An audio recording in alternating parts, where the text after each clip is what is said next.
around the world. It's what I feel What- like. Are you finally home? I'm home. I am home. It's like Okay. I believe I don't know what home looks like anymore. It feels weird. Are you back reverse jet lagged? I mean, you went backwards in time, you went forwards in time to Australia, then you came back, then you flipped back. Wait, did you go from Australia back to home and then to Paris, or did you go I from did. Australia to I Paris? did. I did. I went to Australia, came home for a day and a half, flew to Paris, got home on Saturday from Paris, and I will admit there's one more. I will hit Orlando Saturday Oh for my God. that's it. I told him that's it. Done. That's it. Yeah, we're done. Well, hopefully you're racking up the frequent flyer miles that you could use for your own personal Right. use and all the kind of good. So I was out last week and I missed it, but like let's do a quick little recap here of Paris and Winston and all the new features. First of all, did you see my video? I brought my I kids did. into it. Freaking amazing. It I was awesome. they loved it, and I then now they play with the binoculars, so they're still using it, and they still don't know what Winston is. So we don't have to explain what Winston is to my kids, but for everyone out there in the HR tech space, now we could talk about Winston. We can. We can talk about Winston. I'm super excited about. So launch went phenomenally well. It was super exciting. So Winston is kind of two things in one, right? So I want to be very careful about how I talk about Winston. Mm, Winston is the brains of your talent acquisition suite, right? He is the AI engine underneath it all, which allows you to take structured and unstructured data and make good, smart decisions with it, right? And then on the top layer of that, Winston is your AI companion that makes it not so scary and makes you be able to leverage and utilize it. The first round of features are primarily focused at hiring managers and helping them mm, support hiring manager decision making and the processes that they're executing. They can do it in the places where they work. So Slack, Teams, WhatsApp, kind of getting out of this world. Everybody has to go log into a new platform every time they want to figure out how to navigate somebody from interview to hire. Right? We can do all of that in a much more comprehensive way, easy to use, which makes a lot of sense because today business leaders rather we did a whole bunch of research before we went out with Winston you too. had to. You can't just launch something like this going in Yeah, blind. I mean, there's a lot of data coming in. there's a lot of data coming in, and listen, we talked to companies around the world, and we didn't just talk to TA leaders. We talked to business leaders, and we said, listen, what's happening for you in the talent space and what's happening in this world, and they came out with three big things that they said that we were going in and trying to What solve. did they say? What were those three big things? One, talent acquisition is hurting them from sustainable business growth. At the end of the day, 62% of them felt like that they couldn't be as profitable as they wanted to be because talent acquisition was somehow burdening them. Right. And what that And, came down to at the end of the day was the amount of effort they feel like they're having to put in to get somebody across the line. hmm. Right. It's just a heavy amount of lift, right? To figure out the complexities of hiring. At the end of the day, we do it all day, and most people, most of the practitioners we're talking to who aren't listening in right now, we do this in and out. We understand how complex it is, but it's our business. We're in there, we're doing it, we understand what's happening. Those people who are hiring, for the most part, the hirers at the end of the day, this isn't what they do every day. This isn't what they now they're spending 40% of their time doing it, but this isn't what they think about. So we're talking about companies that may not have a full-fledged, TA Yeah, practice involved, and you have hiring managers that are now overly involved in the actual talent acquisition process. So how do we make their job more efficient? How do we get a hire in faster and more right. efficient, but still with due diligence on all sides? Right. Although I'm gonna stop you there for a second and tell you I Please. think it's a misnomer to assume that this is a problem statement for companies that don't have full fledged TA and recruiting teams supporting them. Okay. Right.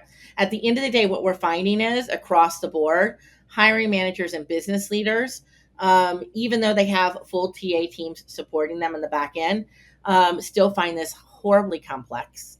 They're not sure that they feel confident in the decisions that they're making at the end of the day. And they don't feel as though they have the control and the autonomy they need to have in order to make good choices for their business when they need to make them. And how open are folks resistant to the AI tools, or how welcoming are they? Well, I think so. I'm being cautious with that. Let's say I think that people are open to the idea of it, but there's a lot of fear and anxiety around it, right? Mm, Part of Winston was really about saying, how do we help people get used to using these decision support tools in ways that are natural and don't feel like they are overtaking the tasks that they feel they want to do themselves. Right. Right? I like that approach. Guidance and support, and kind of honestly kind of baby step our way in, because we know, by the way, on one hand, people are afraid of what of what AI is going to do in terms of um, whether it's going to be biased or whether it's going to help you make smart decisions, who's going to be able to leverage it, all of those things. But on the flip side, we also know that up most people inside companies, particularly in white collar roles today, are using some form of AI unsanctioned by their business, Right. right? They're using And their own tools on top of whatever's going on. They're right, not regulated. There's no guardrails. that's right. So we're afraid officially, and unofficially, everybody's on the deep end. Hmm. Let's dig a little bit deeper into this report. What are some other standout items that are worthwhile chatting about here? Well, let's see here. I gotta go look at my thing here. So I think what's really interesting to me is that 30% of business leaders told us that they think what's happening in TA is damaging their brand reputation. Okay, there's a lot to unpack on this one here because there's so many elements here. So we talk about the reputation, meaning, I mean, if I'm a recruiter looking in the market, right, like this company, they look great on paper, but geez, their hiring process, I mean, 6 months, 15 interviews, no one's getting back to me, no one's looking at resumes. That's damaging to a brand's reputation. It hugely is. You know that as an experienced designer, I'm going to tell you the number one thing that we keep missing in the TA space is that the experience people have when they're in the hiring process, what they go through, the tools that they engage with, the length of time, the conversation Workday. process, the whole experience that they're going through in that space, they are not looking at that in a vacuum. They're determining whether that is good or bad based on their previous experiences with everything else out in the world. So in the world, if I can operate quickly, fastly, with the information that I need without being burdened, if I can get instantaneous support when I call, my local plumber because he's figured out how to use Hmm. his chat function successfully. Why can't I figure that out in a job? So there was a great quote, by the way. Brian Solis talked about a study that was done not that long ago by a company that said, "Listen, candidates were turning away because they were trying to book interviews, and the company was still trying to use rotary dial phones." What? Right? This happens, right? Right. No, it's real. They're outdated tech. They're not using the right tools, and candidates are getting turned off. And they're also equating a brand reputation to their candidate engagement experience. And That's right. companies need to realize how critical that is. I've talked to so many candidates that are turned off from a brand, even if they love the products, just because of a crappy experience. Right. And they then attribute whatever that experience is to that brand, right? You guys spend time in the social space, right? You Especially know, Joel. Yeah. right? People are much more likely to talk about experiences that they find annoying or frustrating than they are to talk about experiences that are just okay. Well, the birth of the original Glassdoor, right? The original, home base for disgruntled employees, and even that place is now taking a turn to be more positive and talking about the good experience as well there too. So I think companies really need to keep it top of mind. And the way, I mean, you and I have talked about this ad nauseum. It's like, how can we use these tools to make us more efficient and smarter so we could spend more time on the human side, more time on that human experience, having those real conversations with candidates and giving them an opportunity to talk so we could listen to what they're looking for in their career. And for us to talk about those intangibles, the culture, the feel, the vibe. Listen, anyone could look at a job description, anyone could look at a company description. We know what that company's about. But until you get on the call with a person, with a recruiter and a candidate, that's the real magic, right? Bots, chat bots on all sides are only going to take us so far in this space, and then Right. it's kind of a battle to the bottom.